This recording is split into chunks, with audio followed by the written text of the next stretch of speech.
नमस्ते दोस्तों, डेट आज का 5 मई 2020 और स्वागत है आपका वेब स्वाध्याय एंड स्टडी के वोकैब डिस्कशन में। तो आइए स्टार्ट करते हैं। आज का पहला वोकैब अपना कमॉर्बिडिटीज।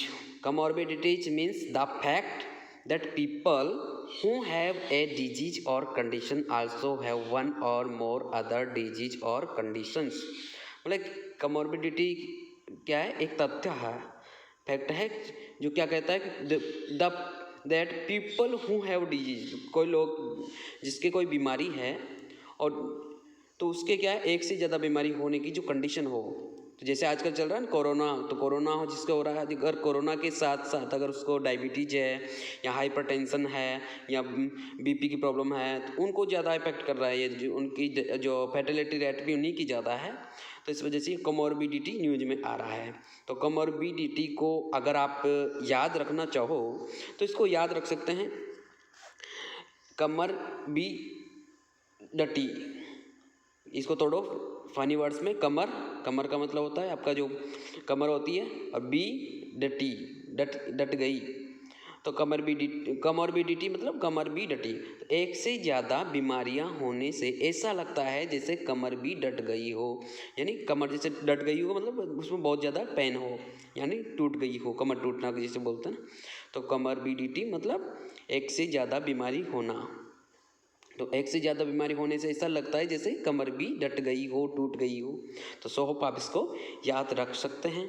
तो नेक्स्ट मीनिंग है अपना रिलक्टेंस। रिलक्टेंस मीन्स अनविलिंगनेस और डिसइंक्लाइनेशन टू डू समथिंग, मतलब अनिच्छा। अनविलिंगनेस यानी अनिच्छा, और डिसइंक्लाइनेशन, इंक्लाइनेशन मतलब होता है झुकाव, डिसइंक्लाइनेशन मतलब झुकाव नहीं होना, टू डू समथिंग कोई चीज़ करने के प्रति झुकाव न होना या अनिच्छा। तो रिलक्टेंस का मतलब हो गया अनिच्छा। अगर इसको आप याद रखना चाहो रिलक्टेंस, तो इसको क्या है फनी वर्ड्स में तोड़ते हैं। रीलू का टेंस, रीलू कोई बच्चा है उसका टेंस है, टेंस यानी जो काल होता है, सेंटेंस यानी ग्रामर का जो टेंस उससे को रिलेट करते हैं। रीलू का टेंस, तो इसको रीलू का टेंस इतना घटिया होता है क्योंकि उस अभी बच्चा है। तो रीलू का टेंस चेक करने में टीचर की बड़ी अनिच्छा रहती है। क्यों? क्योंकि उसको पता है कि इसका टेंस अच्छा नहीं होगा। तो रीलू का टेंस चेक करने में टीचर की बड़ी अनिच्छा रहती है। तो सो होप आप इसको मेमोराइज कर सकोगे। नेक्स्ट मीनिंग है डाइवल्ज। डाइवल्ज का मीनिंग है मेक नोन। किसको? प्राइवेट और सेंसिटिव इन्फॉर्मेशन को। सेंसिटिव का मतलब होता है संवेदनशील, बहुत जो बहुत ज़्यादा संवेदनशील हो। और प्राइवेट का मतलब होता है निजी। तो मेक नोन यानी प्रकाशित करना, यानी कि रहस्य खोलना, प्रकाशित करने रहस्य खोलना, मेक नोन सबको बताना। तो डाइवल्ज को अगर आप इसको याद रखना चाहो तो इसको डाइवल्ज को DIVUL को दीवल से कोरिलेट करते हैं। दीवल यानी दीमक को दीवल भी बोलते हैं, जो दीमक होता है जो वाल्मीकि ऋषि वाला, तो दीवल भी बोलते हैं उसे। तो इसका एक फनी सेंटेंस बनाते हैं। अगर लकड़ी पर दीवल लग जाए तो उसे खोखला कर देती है, तब यह रहस्य खुल जाता है कि लकड़ी कितनी मजबूत है। यानी वो प्रकाशित हो जाती है लकड़ी की वो कितनी मजबूत है, उसका जो रहस्य रहता है वो प्रकाशित हो जाता है। मैग नोन, आप उसको उसके बारे में आपको पता चल जाता है कि अंदर से वो कैसी है। डाइवल्ज यानी दीवल यानी प्रकाशित करना। तो सो होप आप इसको मेमोराइज कर सकोगे। तो नेक्स्ट मीनिंग की ओर चलते हैं। नेक्स्ट है surveillance. Surveillance means close observation of a person और ग्रुप, यानी निगरानी या निरीक्षण। यानी क्लोज का मतलब होता है बहुत ज़्यादा पास, ऑब्जर्वेशन ऑफ पर्सन और ग्रुप। जैसे अभी आरोग्य सेतु ऐप है तो क्या किसके लिए बनाया गया है? सर्विलांस करने के लिए। तो यानी जो कोरोना पेशेंट हैं तो उनकी सर्विलांस करने के लिए। तो जैसे जो पेशेंट नहीं है अभी वो निरोग है तो उसको भी गवर्नमेंट जो एम्प्लॉई है उसको कहा जा रहा है कि वो आरोग्य सेतु ऐप डाउनलोड करे। तो उससे क्या उसकी निगरानी रखी जाएगी कि ये पॉजिटिव कॉन्टैक्ट में तो नहीं आ रहा है, कहीं ये पॉजिटिव नहीं है, कहीं इसमें लक्षण तो नहीं है। और इसको अगर आप याद रखना चाहो तो याद रख सकते हैं। जैसे एक सेंटेंस बनाते हैं, कई जगह ऐसा लिखा रहता है you are under surveillance. Bank के अंदर भी रहता है, ATM के अंदर भी लिखा रहता है यू आर अंडर सर्विलांस। इसका मतलब होता है कि आप कैमरे की निगरानी में हो। इसका मतलब होता है कि आप कैमरे की निगरानी में हो, तो सर्विलांस यानी निगरानी। नेक्स्ट मीनिंग है अनचेक्ड। अनचेक्ड का मीनिंग होता है नॉट कंट्रोल्ड और नॉट प्रिवेंटेड फ्रॉम हैपनिंग, यानी अनियंत्रित। कंट्रोल का मतलब होता है नियंत्रित, नॉट कंट्रोल मतलब अनियंत्रित, जो नियंत्रित नहीं है। और प्रिवेंट का मतलब होता है रोकना, फ्रॉम हैपनिंग, हैपनिंग का मतलब, हैपन का मतलब होता है घटना, हैपनिंग यानी घटना, यानी घटना घटित होने से रोकना या अनियंत्रित होने, नियंत्रित होने से रोकना, नहीं अनियंत्रित होना, यानी अनचेक्ड, यानी उसको चेक नहीं किया। जैसे आप बॉर्डर क्रॉस करते हो तो अगर चेकिंग नहीं हुई तो उसको क्या बोलते हैं कि आप अनकंट्रोल्ड है। जैसे वहाँ चेकिंग नहीं होने से कोरोना अनकंट्रोल हो गया।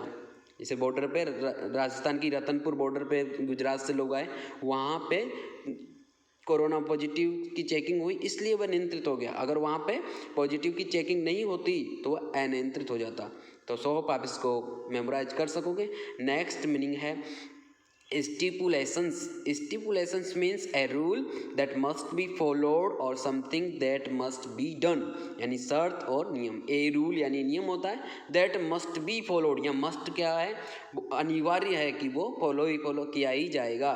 Something that must be done, कुछ जो कि क्या ही जाना है। मस्ट जो क्या है, अनिवार्य होता है, ऑब्लिगेशन के लिए यूज में होता है। स्टिपुलेशंस यानी शर्त या नियम। तो स्टिपुलेशन को अगर आप याद रखना चाहो तो इसको दो फनी वर्ड्स में तोड़ते हैं, स्टिप और लेसन। स्टिप के लेसन बिना किसी शर्त के सिखाए जाते हैं, बिना किसी शर्त के सिखाए जाते हैं।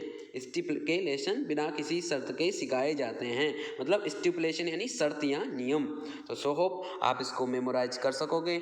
नेक्स्ट मीनिंग की ओर चलते हैं पर्सनल। पर्सनल का मीनिंग होता है workers, employees, staff, human resource, man power, labour force etcetera, यानी कर्मचारीगण। अब पर्सनल का मतलब होता है PERSONAL।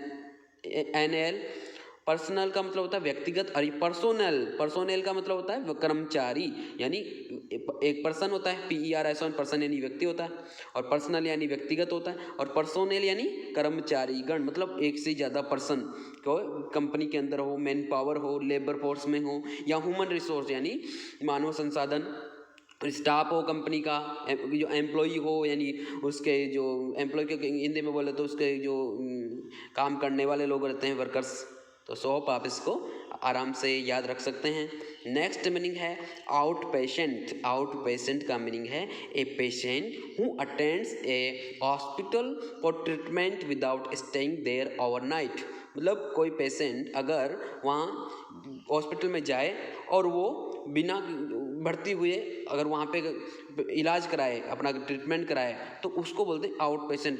तो इसमें बिना भर्ती हुए का ये भी रहता है कि वो एक रात से ज़्यादा वहाँ नहीं रुके, थोड़ी देर तो जैसे रुक सकता है, जैसे ग्लूकोज वगैरह चढ़ाते हैं उसको, तो वो उसको भर्ती करना नहीं कहते, उसको आउट पेशेंट में ही काउंट किया जाता है। तो ये टर्मिनोलॉजी है मेडिकल साइंस की।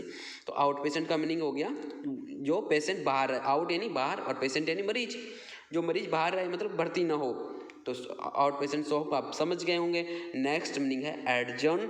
इसका मीनिंग है टू पोस्टपोन और बी पोस्टपोन टेम्पोररीली, स्थगित करना, स्थगित होना।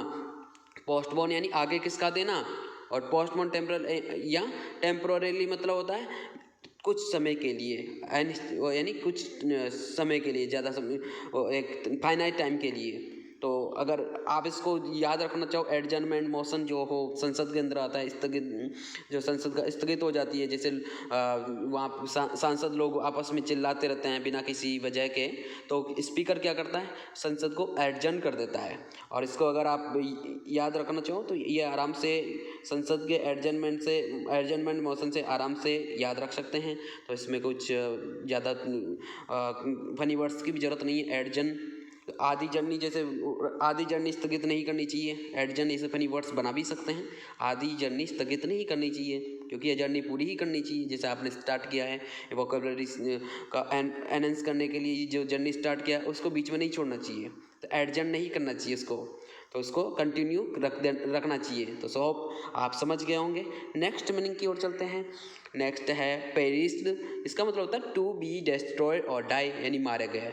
पेरिस्ड का मतलब जो मार दिए गए। और पेरिसेबल आइटम्स, जैसे आप आजकल न्यूज़ में सुन रहे होंगे, जो टोमेटो है अपना टमाटर, वो पेरिसेबल आइटम है, मतलब उसकी शेल्फ लाइफ बहुत कम है, जो एक निश्चित समय तक ही वो सही रह सकता है, बाद में क्या वो खराब हो जाता है। तो ऐसे आइटम्स अभी कोरोना लॉकडाउन की वजह से क्या हो रहा है कि मार्केट तक नहीं पहुंच पा रहे हैं, तो वो नष्ट हो रहे हैं। एक तरह से किसानों को भी लॉस हो रहा है। तो वो पेरिस्ड का मतलब यानी मारे गए या नष्ट हो गए। जो पेरिसेबल आइटम पेरिस्ड हो गए अभी, जैसे जो टोमेटो पेरिस्ड हो गए, जो भी सब्जियां हैं काफ़ी सारी पेरिस्ड हो गई, यानी डिस्ट्रॉय हो गई, तो मारे गए या नष्ट हो गए। और इसको अगर आप याद रखना चाहो पेरिस्ड को, तो पेरिस शहर में मारे गए लोग दोबारा नहीं आते। पेरिस शहर में मारे गए लोग या नष्ट हो गए लोग दोबारा नहीं आते। ये एक तरह से फनी सेंटेंस बना सकते हैं, पेरिस शहर से कोरिलेट कर सकते हैं। तो सो होप आप इसको समझ गए होंगे। नेक्स्ट मीनिंग है expatriate. Expatriate means a person who lives outside their native country, मतलब जो नेटिव का मतलब होता है जो उसका खुद का कंट्री है, जहाँ उसका जन्म हुआ है, जहाँ उसके माता पिता रहते हैं, वो नेटिव प्लेस रहता है। तो उस नेटिव कंट्री से बाहर रहे जो, तो यानी प्रवासी, जैसे इंडियंस हैं, कोई आपका एक तरह से फैमिली मेम्बर है और वो क्या करता है अमेरिका रह रहा है, तो वो एक्सपेट्रिएट कहलाएगा, वो प्रवासी कहलाएगा। तो एक्सपेट्रिएट को अगर आप याद रखना चाहो तो इसको दो वर्ड्स में तोड़ सकते हैं, एक्स और पैट्रियट। एक्स का मतलब होता है दूसरा, जैसे एक्स प्रेसिडेंट मतलब पूर्व राष्ट्रपति, एक्स प्राइम मिनिस्टर पूर्व प्रधानमंत्री। एक्सपैट्रिएट मतलब पैट्रियट को PATRIOT से जो कोरिलेट करते हैं,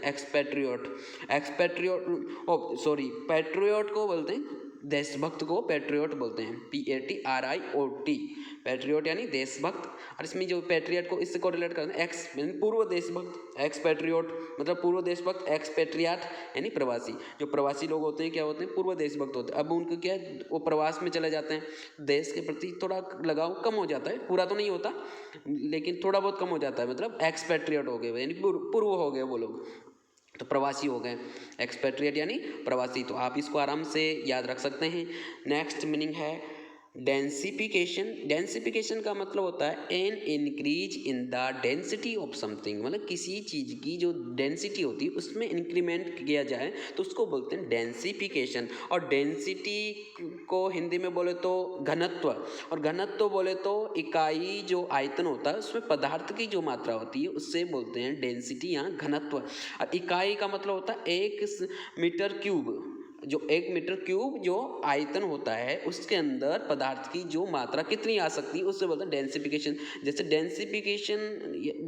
डेंसिफिकेशन यानी increment in the density, but density क्या होता है, इकाई आयतन के अंदर पदार्थ की मात्रा डेंसिटी होती है। जैसे हवा की डेंसिटी थोड़ी कम होती है क्योंकि इकाई मीटर क्यूब के अंदर जो हवा रहेगी वो थोड़ी कम रहेगी, लेकिन अब उसके अंदर मिट्टी भरोगे तो मिट्टी की मात्रा ज़्यादा आएगी, क्योंकि मिट्टी के कणों के बीच की दूरी बहुत कम है, हवा के कणों के बीच की दूरी बहुत ज़्यादा है। तो एक तरह से डेंसिटी आपके समझ में आया होगा, ये विज्ञान का भी एक कॉन्सेप्ट और एक तरह से एक शब्द है। जैसे घनत्व, आयतन, मैथमेटिक्स का भी है। तो आप डेंसिफिकेशन मतलब an increase in the density यानी घनत्व ऑफ समथिंग, किसी चीज़ के। तो इसको आराम से आप घनत्व से जोड़ के, डेंसिटी से जोड़ के आराम से याद रख सकते हैं। तो आज के हमारे डिस्कशन में बस इतना ही है। अगर आपको ये डिस्कशन अच्छा लगा है तो आप ऐसा करना कि इस चैनल को सब्सक्राइब करना, औरों से भी करवाना, और इस वीडियो को लाइक करना, शेयर करना। Thank you very much for discussion.